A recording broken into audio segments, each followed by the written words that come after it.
It is the most bizarre, but high stakes beginning to a year that I can remember in my time following politics, and that's been a few years. It is a roller coaster we're on. It's a lot of twists and a lot of turns, a lot of ups and downs. We don't know when we're going to hit flat track. I'll get to know them, and I think we will. But that's why, what you do, TK, and Darryl too, through the broadcast and your work, holding buyers and sellers calm, thoughtful in the pocket is so easy to get caught up in the emotion of the day to make a bad decision on the biggest investment of your life. And that's why professionals like yourself play such a critical role right now in getting the facts, giving smart advice, looking out for somebody's long-term interest and that of their family.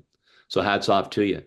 Big picture wise, I think it's going to be turbulent for a while. I think we're going to have, like I said, it's like a roller coaster, but we will hit flat track. My gut tells me that's probably about 8 months down the road. I do believe we will reach an agreement with the Americans that will do positive things, that will help lower costs on both sides of the border, will create more jobs and more investment in Canada, as well as the States, do more for our military. And I think with pent up demand and lower interest rates, that means good things for housing and a healthier market. But it's going to be rough for a while.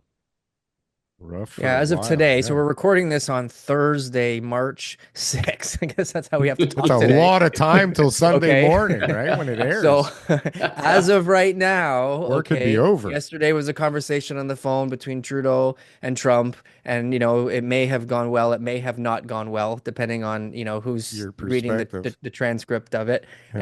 And we've been getting a lot of feedback about, whether or not we're doing enough, or whether or not, Trump is expecting us to remove all of our restrictions, and perhaps he would come down a little bit. So it seems like a little bit of a negotiation going on, right? But you're hearing things from different people, and then I mean, unless you hear Trump or see Trump tweet about it, you're not hearing it from the horse's mouth. So we're getting it from all these other sides of their government sometimes, and you're kind of just like, okay, what does that even mean? I want to know what Trump has to say because he's the guy calling the shots. Yeah, So I mean that comes from professional negotiator yourself, TK. Trump, at the end of the day, is a businessman. He is going to make a deal that he'll want to declare a winner. He does have a bit of a mean spirit. He'll probably want to declare a loser at the same time, and that's not the way you operate, but that's more in his view. But I think at the end of the day, he's going to look for a deal. Here's why mhm. I'm feeling a bit more optimistic on Thursday, March 6th. Yeah, Who knows how this turns out for Sunday? But when Trump came into office, it was a very different president than Trump round one. He was more organized. He did, 100 plus different executive orders on things he promised to in the campaign. It looked like he had his shit together. And he got through his appointments this time when it was a circus last time around. And there's no Russia, Russia, Russia conspiracy out there about the election being bought. When it came to tariffs, that made me nervous because there are people around Trump who have a belief in tariffs, that the Americans should raise tariffs. They do so because they should exact a price for using their military to be the police of the world, and also because their currency, their banking system, is sort of a bedrock of international commerce. So they figure they should get